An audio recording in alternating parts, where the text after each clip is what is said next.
اللہ کا ذکر دل کی زندگی کو بڑھاتا ہے۔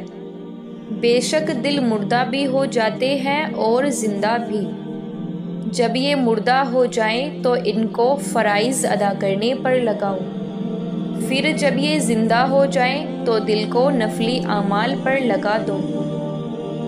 درگزر کر دینے کا مزہ بدلہ لینے کی لذت سے زیادہ ہے۔ جو یہ جاننا چاہتے ہیں کہ اللہ کے پاس ان کے لیے کیا ہے، وہ یہ دیکھ لیں کہ ان کے پاس اللہ کے لیے کیا ہے۔ گندے لباس کے اندر صاف ستھرا دل صاف ستھرے لباس کے اندر گندے دل سے بہتر ہے۔ مشہور ہونے کے لیے عمل نہ کرو، بلکہ اپنی نیکیوں کو بھی ویسے ہی چھپاؤ جیسے تم اپنی برائیوں کو چھپاتے ہو۔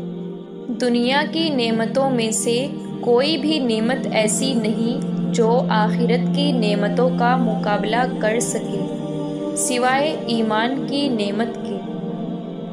اللہ کا اپنے بندوں پر عجیب فضل ہے کہ ان کے رونے کو دنیا میں راحت اور سکون کی وجہ بنا دیا اور آخرت میں ثواب کا ذریعہ۔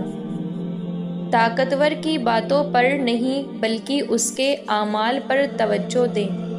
ذاتی فائدے کا تصور لالچ تھا، خطرے کی وجہ سے ابھرتا ہے۔ آزادی کی ابتدا آزاد سوچ سے ہوتی ہے۔ اگر یہ ثابت ہو جائے کہ غلطی کی وجہ علم کی کمی ہے تو پھر سزا کو تربیت سے بدل دینا چاہیے۔ جس حد تک ممکن ہو دوسروں کی ذمہ داری اٹھانے کی بجائے ان کو اپنی ذمہ داری خود اٹھانے میں مدد کریں۔ تربیت اور ترجمہ، یہ دونوں مل کر زندگی کو کامیاب اور آسان بناتے ہیں۔ کسی کا دیا ہوا دھوکہ وقتی طور پر آپ کو اپنے مقصد سے ہٹا سکتا ہے۔ اجنبی کو اپنی اور دوسروں کی ذاتی معلومات مت دو۔ غلطی کا بوجھ اس وقت اتر جاتا ہے جب آپ غلطی قبول کر لیتے ہیں۔ نفرت خود بخود آپ کو جھوٹ کی دنیا میں دھکیل دیتی ہے۔ جب ہم اپنی زندگی میں کسی کو حد سے زیادہ اہمیت دیتے ہیں تو ہم اپنی قیمت میں سے کچھ کم کر رہے ہوتے ہیں۔ حقیقت کو کہانیوں کے انداز میں بیان کیا جا سکتا ہے، مگر اس بات کا خیال رہے کہ ان کہانیوں کو ہی حقیقت نہ سمجھ لیا جائے۔ ہار ناکامی نہیں ہے، ہارنے کی وجوہات کو نہ سمجھنا ناکامی ہے۔ تم کسی کو سوچنے پر تو مجبور کر سکتے ہو، پر ماننے پر مجبور نہیں کر سکتے۔ ملنا اور بچھڑنا زندگی کا ایک حصہ ہے، لیکن بچھڑنے کے بعد ملنا زندگی کی امید کہلاتی ہے۔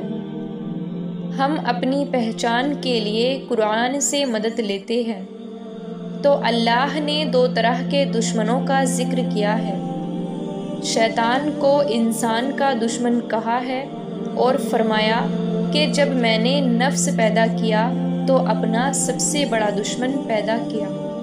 روح کو جس نیت سے جھنجھوڑا جائے وہ اس نیت پر عمل وزیر ہو جاتی ہے۔ لوگ اسلام پر ایمان تو لے آئے ہیں لیکن وہ اپنے دلوں میں اسلام نہیں لائے۔ جو مذہب امن اور سلامتی ہے اسے یہ اپنے لیے جنگ اور جدال کا میدان بنا رہے ہیں۔ کوئی کتنا ہی گنہگار کیوں نہ ہو، اس کے عیبوں پر عرش کے رب نے پردے ڈال دیے ہوں تو فرش والوں کا ان پردوں کو اٹھا دینا گناہ کبیرہ ہے۔ گواہ رہو کہ اس دنیا کی سب سے بدترین چیز ظلم ہے اور اس دنیا کی سب سے گھٹیا چیز بے حسی ہے۔ اللہ پر توکل بڑی چیز ہے اور اللہ کے پاس بہتر سے بہتر ہوتا ہے۔ جو چیز ہمیں کامل لگتی ہے اللہ کے پاس اس سے بھی اچھی اور عمدہ چیز ہوتی ہے۔ بہت سے دکھ ہماری قسمت میں لکھے ہوتے ہیں وہ ہمیں ملنے ہوتے ہیں۔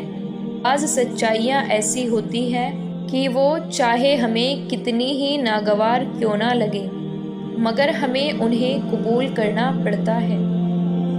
لوگوں نے ظالم کو دیکھ کر اگر اس کا ہاتھ نہ روکا تو قریب ہے کہ اللہ ان سب کو عذاب میں پکڑ لے۔ دنیا پانے کے لیے تم سمندروں سے لڑ جاتے ہو، اور جب بھلائی کا حکم ہو تو کہتے ہو اگر اللہ نے توفیق دی۔ جب اللہ کسی بندے سے بھلائی کا ارادہ فرماتے ہیں تو اسے ایسا بنا دیتے ہیں کہ وہ اپنے گناہوں کا اعتراف کرتا ہے اور دوسروں کے گناہوں کے متعلق بات نہیں کرتا۔